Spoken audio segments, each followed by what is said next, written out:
University మంచి భవిష్యత్తు కోసం తెలుగు విద్యార్థులు ఇష్టపడే యూనివర్సిటీ. దిల్ రాజు గారు అంటే ఎప్పుడు నవ్వుతూ స్మైల్గా ఉంటాడు, స్మైలింగ్ ఫేస్. అంటే లోపల అగ్నిపర్వతాలు బద్దలవుతున్నా, ఎలాంటి ప్రెషర్స్ ఉన్నా పైకి మాత్రం రేలంగి మావయ్యలా హ్యాపీగా బాగున్నారా అని అనుకుంటా. అంటే మీరు ముక్కు ఉన్నది ఉన్నట్టుగా ముక్కుసూటిగా మాట్లాడతారు, కానీ స్మైలింగ్గా లోపల అగ్నిపర్వతాలు బద్దలవుతున్నా ఎవరికి తెలియని వాళ్ళు. ఏంటి సార్ ఆ ఎమోషన్ ఎలా కంట్రోల్ చేసుకుంటారు అసలు? మామూలుగా ఒకేసారి మీ మైండ్లో రకరకాలే రన్ అవుతుంటాయి. సో ఒకటే అంటే మ్యాక్సిమం పీస్ ఆఫ్ మైండ్తో ఉండటానికి ట్రై చేస్తాను. అంటే నేను హ్యూమనే కాబట్టి ఎమోషన్స్ ఉంటాయి, అన్నీ ఉంటాయి. కానీ పీస్ ఆఫ్ మైండ్తో ఉండటానికి ట్రై చేస్తూ దానికి ఓకే ప్రాబ్లం వస్తే ఈ ప్రాబ్లంకి సొల్యూషన్ ఏంటి అంటే నా ఫిలాసఫీ ఏంటంటే ప్రతి ప్రాబ్లంకి ఒక సొల్యూషన్ ఉంటుంది. సొల్యూషన్ లేని ప్రాబ్లం ఉండదు ప్రపంచంలో. మనిషి డెత్ తప్పితే ఇంకా వేరేది ఏది ప్రాబ్లం కాదు నా లెక్కన. ఓకే, డెత్ కూడా ఏంది మన చేతిలో ఉండదు.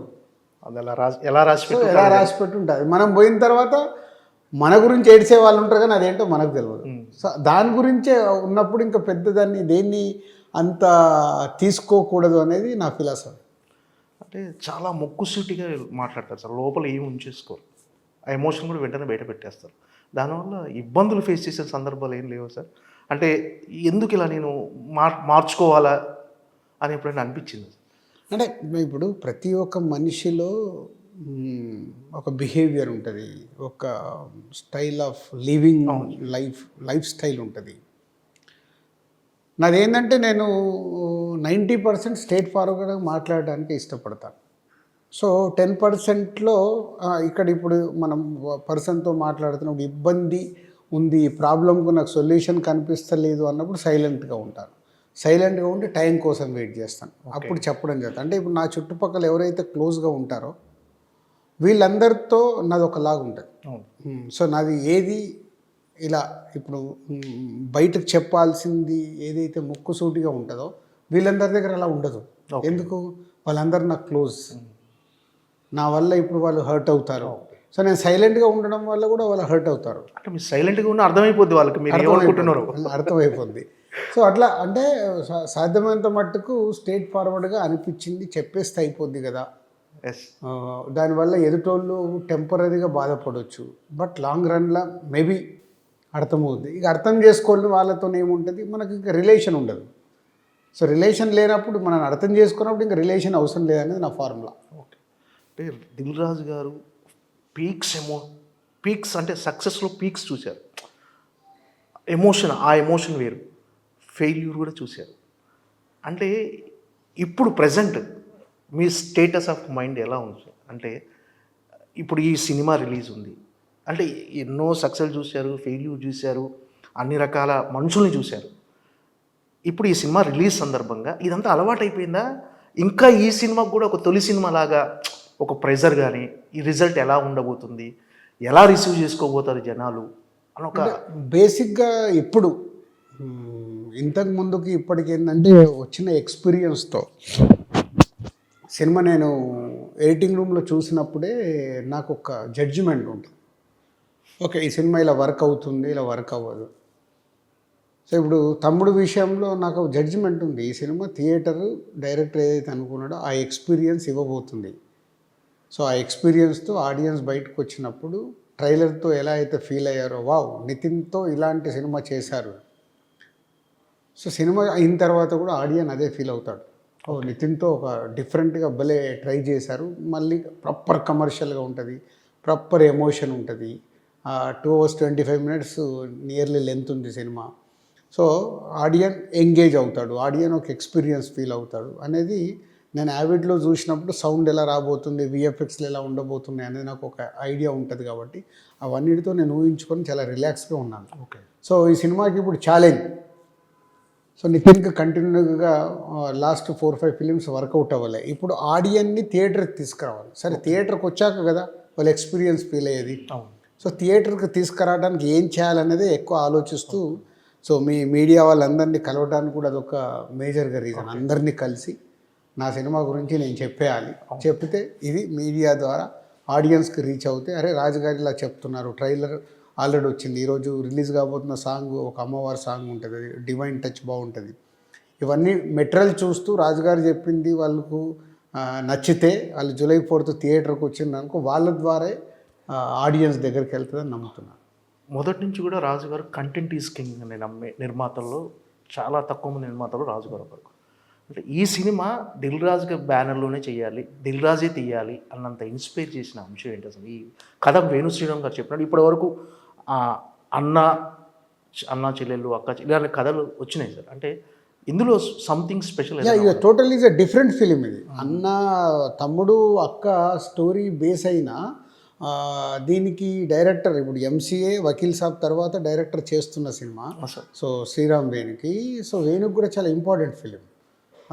సో వేణు చాలా జాగ్రత్తగా ఈ సినిమాని థియేటర్లో ఎక్స్పీరియన్స్ ఎలా చూపించాలనే దాని గురించి 150 days ఈ సినిమా షూట్ చేశాడు. అంటే జాగ్రత్తగా షూట్ చేశాడు. అంటే ఆ షార్ట్స్ ఎలా కావాలి ఏంటి. 80% సినిమా ఫారెస్ట్లో ఉంటుంది. అంటే లైట్ కోఆపరేషన్ ఉండదు. నైట్లో షూటింగ్ ఉంది. నైట్లో షూటింగ్ ఉన్నప్పుడు ఆ లైట్ సెటప్ ఇట్లా చాలా హోంవర్క్ చేస్తూ వాళ్ళు చేశారు. Almost we spended 75 crores budget ఈ సినిమాకి. 35 crores ఈజ్ ఫర్ మేకింగే. ఓకే, 35 crores మేకింగ్ మీద ఎక్కువ స్పెండ్ చేసాం. అలాగే లాట్ ఆఫ్ విఎఫ్ఎక్స్ 2 hours 25 minutesలో చిన్నగా పెద్దగా చూస్తే 2 గంటలు సినిమా విఎఫ్ఎక్స్లోనే ఉంటుంది. అంటే చిన్న షాట్ కావచ్చు, పెద్ద షాట్ కావచ్చు అట్లా చూస్తే. సో ఎక్స్పీరియన్స్ ఇవ్వడానికి ఒక కొత్త అప్రోచ్ ఈ సినిమా. మా బ్యానర్లో అయితే ఇంతకుముందు వచ్చినట్టు ఏ సినిమాతో దీన్ని పోల్చలేం. ఒక ఎక్స్పీరియన్స్ ఫిలిం. పోతే ఇప్పటి వరకు రాని రిలేషన్ మా బ్యానర్లో వచ్చిన దాంట్లో నాన్న కొడుకు బొమ్మరిల్లు కావచ్చు, శతమానం భవతి 3 generations కావచ్చు, బలగం 3 generations మీద, అలాగే సీతమ్మ వాకిట్లో బ్రదర్స్ మీద, ఇట్లా అన్ని ఎమోషన్స్ టచ్ అయినాయి. వేణు తీసిన ఎంసీఏ మరిది వదిన మీద. సో ఫస్ట్ టైం ఒక తమ్ముడు అక్క స్టోరీ మా బ్యానర్లు ఇప్పటివరకు రాలేదు. సో తమ్ముడు అక్క మీద ఒక డిఫరెంట్ అప్రోచ్గా ఉండే ఒక యాక్షన్ థ్రిల్లర్ ఫిలిం ఇది. అండ్ విత్ వాళ్ళ ఎమోషన్ ఉంటూ ఒక ఎక్స్పీరియన్స్ ఇచ్చే సినిమా. అంటే మామూలుగా ఇది ఈ సినిమా ఫ్యామిలీ ఆడియన్స్ డెఫినెట్గా టార్గెట్ చేసిన సినిమా ఇది. నాట్ ఓన్లీ ఫ్యామిలీ, ఈ సినిమా చిన్నపిల్లలకి, ఫ్యామిలీస్కి, మాస్కి, యూత్ కూడా లైక్ చేస్తారు. ఫ్యామిలీ, సో ఇది అందరికీ నచ్చే సినిమా. అంటే ఫ్యామిలీ ఆడియన్స్ అంటే దాంట్లో కాంబో పిల్లలు కూడా వచ్చేస్తారు సార్, కిడ్స్ కూడా అందరూ వచ్చేస్తారు. అంటే ఇలాంటి సినిమాకి, అంటే ఒక ఎమోషన్స్తో క్యారీ అయ్యే సినిమాకి టెక్నికల్గా కూడా అంత సౌండ్గా ఉండాలి, టెక్నికల్గా కూడా ఎక్స్పీరియన్స్ ఇవ్వాలి, థియేట్రికల్ ఎక్స్పీరియన్స్ ఇవ్వాలి అంటే అంత పర్టికులర్గా ఉండడానికి కారణం ఏంటి సార్ ఈ సినిమా విషయం? అదే అంటే ఇప్పుడు కోవిడ్ వచ్చిన తర్వాత నార్మల్ సినిమాలు థియేటర్లో ఆడియన్స్ ఎగ్జైట్ అవ్వట్లేదు. సో వేణు నాకు చెప్పినప్పుడు కూడా సార్ ఈ సినిమాని ఇలా తీద్దాం అనుకుంటున్నాను, ఇలా చేసినప్పుడే మనం ఆ ఎక్స్పీరియన్స్ ఇవ్వగలుగుతామని. అంటే ఎగ్జాంపుల్ నాకు ఖైదీ తమిళ్ కార్తీ సినిమా, అలాగే విరూపాక్ష సాయిధరం తేజ్తో చేసినాయి, అవి 2 థియేటర్లో వాళ్ళు తీసుకున్న థీమ్లో నుంచి ఒక ఎక్స్పీరియన్స్ ఇచ్చారు.